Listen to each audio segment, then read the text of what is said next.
在当今影视市场中，观众早已厌倦了千篇一律的甜宠剧与套路化的主旋律叙事。而当小处方这个名字悄然出现时，它像一股冷风，带着奇异的清醒感。影片由肖战主演，拍摄的设在一所下级医院，这一设定本身就充满隐喻意味。医院，治病救人的场所，却成为黑色幽默的舞台。导演大胆尝试以黑色喜剧的方式探索人性、伦理与现实之间的矛盾，让观众在笑声中被现实刺痛，在反讽中看见真相。肖战饰演的医生角色也注定不只是治病，更是拯救灵魂的隐喻。肖战的每一次新尝试都像是一场冒险，从《陈情令》的爆红到梦中的那片海的沉稳，他一步步挣脱流量的标签，走向真正的表演深处。而这一次，小处方无疑是他职业生涯中最具风险与挑战的作品。一个在灰色边缘行走的医生，一个在道德与现实中挣扎的普通人，这不是光鲜的偶像角色，而是赤裸、复杂，甚至令人不适的灵魂映射。肖战选择了最艰难的道路，不取悦观众，而是引他们直视人性深渊。这份勇气本身就值得掌声。小处方最大的亮点在于其类型突破。导演没有选择沉重的悲剧叙事，而是用荒诞、讽刺、冷笑的手法包装现实的荒凉。影片中的笑点不是轻浮的，而是带着锋利的边缘，让人笑完之后陷入久久的沉思。肖战的角色在黑暗中寻找希望，在荒谬中守护人性。他的每一个眼神，每一次停顿，似乎都在说，真正的救赎不是来自外界，而是源于你敢不敢面对自己。这部电影让幽默成为最锋利的手术刀。电影拍摄地点选在浙江衢州下辖的锦州，一座兼具现实质感与视觉荒诞的城市。导演利用狭窄的病房、昏黄的走廊、老旧的医疗设备，构建出一种半梦半醒的氛围。现实的破败与幻想的超脱在镜头间不断交织，像是观众自己的一场心理手术。肖战在这样压抑的空间中释放表演能量，那种克制的张力让人难以移开视线。他不是在演，而是在活，在用自己的灵魂做手术。小处方中的医生不是完美的圣人，他疲惫、怀疑，甚至一度想逃离。肖战把这种破碎感演得极具层次，一个被现实逼到角落的人，仍然试图保持一丝温柔。影片通过这个角色，探讨了救赎的真正含义，医生救人，但谁来救医生？我们习惯于把医者神化，却忘了他们也是有情绪、有痛苦、有极限的凡人。肖战以微妙的情绪层次，让观众看到一个更人的医生，也看到职业背后被忽略的心灵代价。影片虽小，却锋利。它不是单纯讲故事，而是借笑之名，接痛之实。导演以病房为缩影，把医疗体制、社会冷漠、人情疏离都纳入剧本血液中。每个病人都像一面镜子，照出不同社会群体的困境。而肖战饰演的医生，在这些镜子之间游走，既是旁观者，也是受害者。这种层层嵌套的结构，令人想到《黑镜》《寄生虫》等作品，却更具东方式的克制与诗性。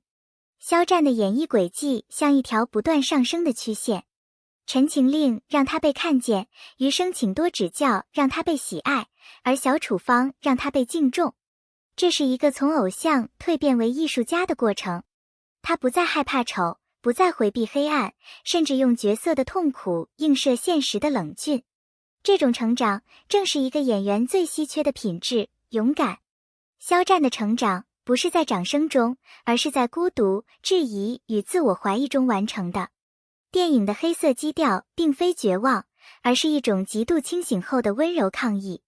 肖战在片中的医生角色不怒不吼，却用沉默击碎虚伪。他的温柔是对现实最深刻的讽刺，因为真正的力量往往无声。导演通过极简对白、长镜头、心理暗示，创造出一种慢火艰辛的节奏感。观众看似在笑，实则在流泪。医院只是一个场所，而真正的病是社会的冷漠、人性的惰性。小处方用一个局部故事讲述整个社会的微观生态。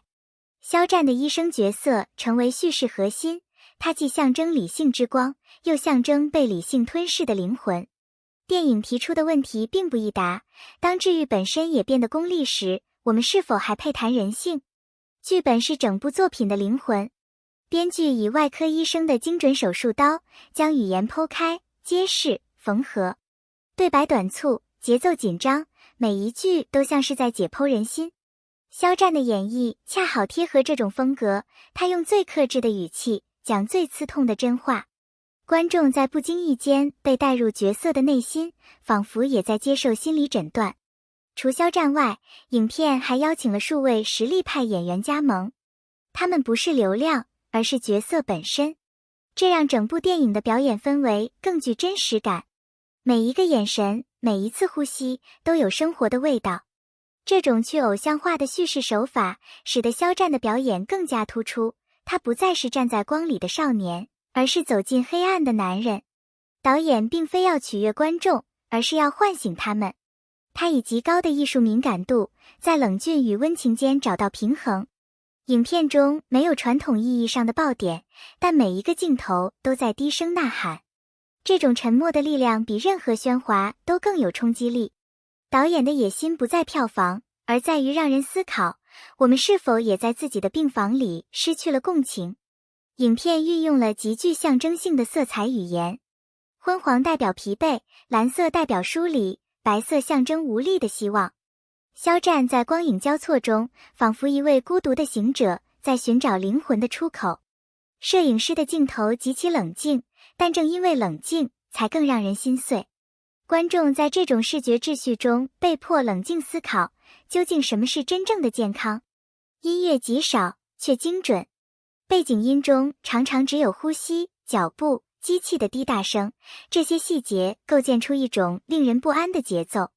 导演用无声制造张力，让观众的内心成为共鸣的鼓面。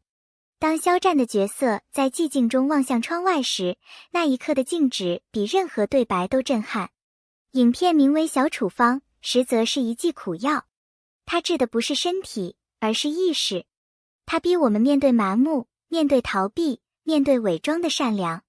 肖战的角色在结尾递出那张小小的处方单，仿佛递出一面镜子，让观众照见自己的空洞。影片的结局没有解答，因为真正的答案只能由每个观众亲自写下。当重庆卫视宣布肖战双料胜利时，全网沸腾。一个从重庆走出来的演员，用自己的努力让家乡闪光。对肖战而言，小处方不只是作品，更像一封写给故乡的信，带着成长的痕迹、坚持的信念与温柔的回望。他用行动告诉所有年轻人，真正的荣耀不在舞台灯光下，而在能让世界看到真实的你的那一刻。这部电影或许不会成为爆款，但它注定成为转折点。它证明，中国电影也能用黑色幽默讲人性，用微观叙事折射宏大主题。它让更多导演、演员、编剧看到另一种可能，艺术不是逃避，而是直面。肖战的选择也许会带动更多年轻演员重新思考表演的意义。每一次用心创作都值得被看见。感谢所有关注肖战、支持小处方的朋友们，你们的鼓励是这部作品继续前行的力量。如果你也被这部电影触动，请点赞、留言并订阅我们的频道，让更多人看到不同寻常的肖战，看到中国影视新的希望。在评论区留下你的看法，你认为真正的治愈来自药方，还是来自人心？小处方并不是一部只在影厅自我阐释的电影，它像一颗投进水面的石子，激起层层讨论波纹。电影上映后，观众的反应分裂成多种极端，有的为影片大胆揭露体制内的冷漠而拍手，有的为其用黑色幽默处理生死议题而愤怒或不适。正是这种强烈的情绪分布，促使公共讨论从电影好看与否延伸到我们如何看待医疗、伦理与人性这一更宏大的命题。